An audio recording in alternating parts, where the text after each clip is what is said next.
Hi hello friends, ಎಲ್ಲರಿಗೂ ನಮಸ್ತೆ. Welcome to Renuka Anita YouTube channel. ಎಲ್ಲರೂ ಹೇಗಿದ್ದೀರಾ? ಎಲ್ಲರೂ ಚೆನ್ನಾಗಿದ್ದೀರಾ ಅಂತ ಭಾವಿಸ್ತಾ ನಾನು ಕೂಡ ಚೆನ್ನಾಗಿದ್ದೀನಿ. ಇವತ್ತು ನಾನು ಹೋಳಿಗೆ ಮಾಡೋಣ ಅಂತ ಅಂದ್ಕೊಂಡಿದ್ದೀನಿ. ಬನ್ನಿ ಹೇಗೆ ಮಾಡೋದು ಅಂತ ನೋಡೋಣ. ವಿಡಿಯೋ ಇಷ್ಟ ಆದರೆ please like, subscribe and share to your friends and family members also. ಮೊದಲಿಗೆ ಅರ್ಧ kg ಬೇಳೆನ ಕುಕ್ಕರ್ಗೆ ಹಾಕ್ಬಿಟ್ಟು 2 ವಿಸಿಲ್ ಹೊಡೆಸ್ಬಿಟ್ಟು ತೆಗೆದಿಟ್ಕೊಂಡಿದ್ದೀನಿ. ನೀಟಾಗಿ ಎಲ್ಲ ನೀರು ಬಸ್ಕೋಬೇಕು, ಒಂದು ಸ್ವಲ್ಪನೂ ನೀರು ಇರಬಾರ್ದು. ನೋಡಿ, ಬೇಳೆನ ಈ ಥರ ಹಿಚ್ಕಿದ್ರೆ ಬೇಳೆ ಉಳಿಬಾರ್ದು ಕೈಯಲ್ಲಿ, ಎಲ್ಲ ಪೂರ ಹಿಟ್ಟಿಟ್ಟಾಗಬೇಕು. ಈ ಥರ ಬೇಳೆ ಕುದ್ಮೇಲೆ ಅರ್ಧ kg ಬೇಳೆಗೆ ನಾನು ಅರ್ಧ kg ಬೆಲ್ಲ ಹಾಕೋತಿದ್ದೀನಿ.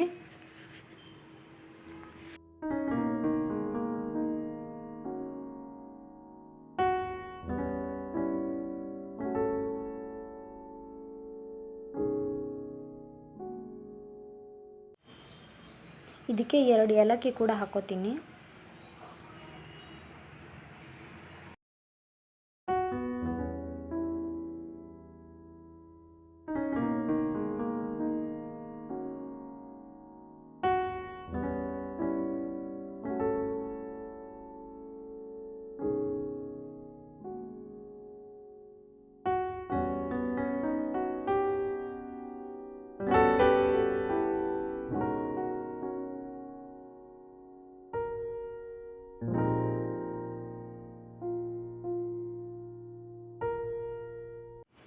ಬೆಲ್ಲ ಏಲಕ್ಕಿ ಹಾಕ್ಬಿಟ್ಟು ಚೆನ್ನಾಗಿ ಈ ಥರ ಕೈಯಾಡಿಸ್ಕೊಂಡು ನಾನು 1 ಸ್ಪೂನ್ ಆಫ್ ಶುಂಠಿ ಪುಡಿನ ಹಾಕೋತಿದ್ದೀನಿ.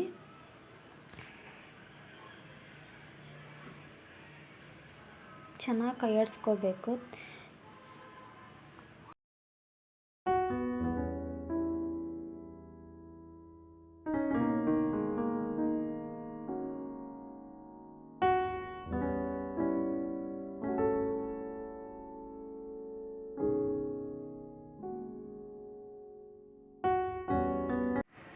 ಬೆಲ್ಲ ಎಲ್ಲ ನೀಟಾಗಿ ಕರಗಬೇಕು. ಒಂದು 10 ನಿಮಿಷ ಲೋ ಫ್ಲೇಮಲ್ಲೇ ಇದನ್ನ ಕುದಿಸ್ಕೊಳ್ಳಿ.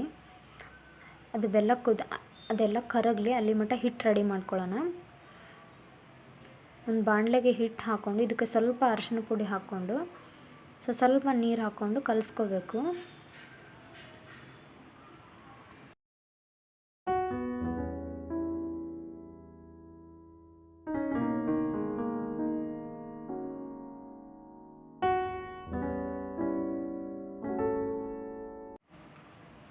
ಹಿಟ್ಟು ಕೈಗೆ ಹತ್ತಬಾರ್ದಂತ 1 ಸ್ಪೂನ್ ಆಫ್ ಎಣ್ಣೆ ಹಾಕ್ಕೊಂಡು ಚೆನ್ನಾಗಿ ಈ ರೀತಿ ನಾದ್ಕೊಂಡಿದ್ದೀವಿ. ನಮ್ಮ ಮನೇಲಿ ನಾವು ಲಟ್ಟಣಿಗೆ ಯೂಸ್ ಮಾಡಲ್ಲ, ಆದ್ದರಿಂದ ಈ ಥರ ಹಿಟ್ಟು ಅಳ್ಕನ ಮಾಡ್ಕೊತೀವಿ. ಹಿಟ್ಟು ಅರ್ಧ ಗಂಟೆ ನೆನೆಯಲಿ. ಅಷ್ಟರಲ್ಲಿ ನಮ್ಮ ಬೇಳೆ ಕೂಡ ರೆಡಿ ಆಯಿತು. 10 ನಿಮಿಷ ಈ ರೀತಿ ಲೋ ಫ್ಲೇಮಲ್ಲಿ ಕುದಿಸಿದ್ರೆ ಬೆಲ್ಲ ಎಲ್ಲ ಸಂಪೂರ್ಣವಾಗಿ ಕರಗಿ ಈ ರೀತಿ ಆಗುತ್ತೆ. ಇದನ್ನು ಮಿಕ್ಸಿ ಮಾಡಿದರೆ ಹೂರ್ಣ ರೆಡಿ ಆಗುತ್ತೆ. ಇವಾಗ ಹೋಳಿಗೆ ಹೇಗೆ ಮಾಡೋದು ಅಂತ ನೋಡೋಣ ಬನ್ನಿ. ಶಾಪಲ್ಲಿ ಹೋಳಿಗೆ ಮಾಡೋಕ್ಕಾಗಿ ಬಟರ್ ಪೇಪರ್ ಅಂತ ಸಿಗುತ್ತೆ. ನಮ್ಮ ಮನೇಲಿ ಅದು ಇಲ್ಲದಕ್ಕೆ ನಾವು ಪೇಪರ್ನ ಕಟ್ ಮಾಡಿಬಿಟ್ಟು ಇಟ್ಕೊಂಡಿದ್ದೀವಿ. ಹೂರ್ಣ ಎಷ್ಟು ತೊಗೊತೀವಲ್ಲ ಹಿಟ್ಟು ಕೂಡ ಅಷ್ಟೇ 2 ಈಕ್ವಲ್ ಇರಬೇಕು, ಯಾವುದು ಜಾಸ್ತಿ ಆಗಬಾರ್ದು. ಈ ಥರ ರೌಂಡಾಗಿ ಮಾಡಿಬಿಟ್ಟು ಹೂರ್ಣ ತೊಗೊಂಡು ಇದನ್ನು ರೌಂಡಾಗಿ ಮಾಡಿಕೊಂಡು ಸೆಂಟ್ರಲ್ಲಿ ಇಟ್ಬಿಟ್ಟು ಎಲ್ಲ ಕ್ಲೋಸ್ ಮಾಡಬೇಕು. ಹೂರ್ಣ ಕಾಣಲಿಲ್ದಂಗೆ ಎಲ್ಲ ಹಿಟ್ಟಲ್ಲೇ ಸಂಪೂರ್ಣವಾಗಿ ಕ್ಲೋಸ್ ಮಾಡ್ಕೋಬೇಕು. ನೋಡಿ, ಈ ಥರ ಸಂಪೂರ್ಣವಾಗಿ ಎಲ್ಲ ಕ್ಲೋಸ್ ಆಗಬೇಕು, ಹೂರ್ಣ ಕಾಣಬಾರ್ದು. ಸಂಪೂರ್ಣವಾಗಿ ಕ್ಲೋಸ್ ಮಾಡಿಕೊಂಡು ಎಕ್ಸ್ಟ್ರಾ ಹಿಟ್ಟು ಏನಾದರೂ ಇದ್ದರೆ ಅದನ್ನು ತಕ್ಕೋಬೇಕು.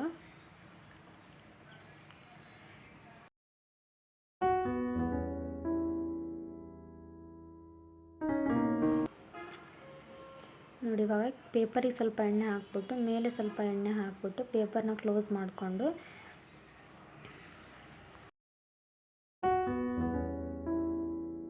ನೋಡಿ ನಿಧಾನಕ್ಕೆ ಈ ಥರ ಕೈಲೇ ತಟ್ಕೊತೀನಿ.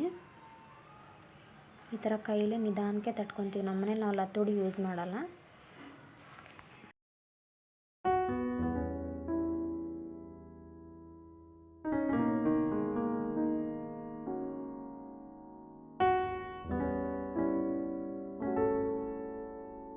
ಆಮೇಲೆ ಕಾದಿರೋ ಹಂಚಿಗೆ ಸ್ವಲ್ಪ ಎಣ್ಣೆ ಹಾಕ್ಕೊಂಡ್ಬಿಟ್ಟು ತಟ್ಟಿರೋ ಹೋಳಿಗೆನ ಹಾಕ್ಕೋತೀವಿ. ಮೇಲೆ ಸ್ವಲ್ಪ ಎಣ್ಣೆ ಹಾಕಬೇಕು.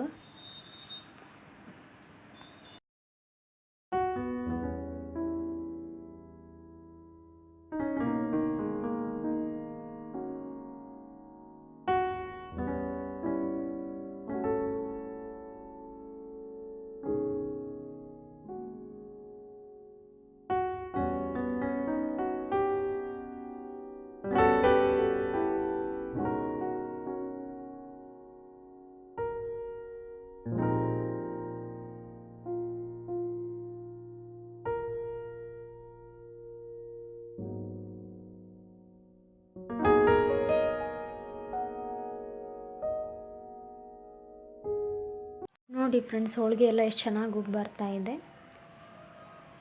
ಇಷ್ಟು ಮಾಡಿದರೆ ಹೋಳಿಗೆ ರೆಡಿ ಆಯಿತು.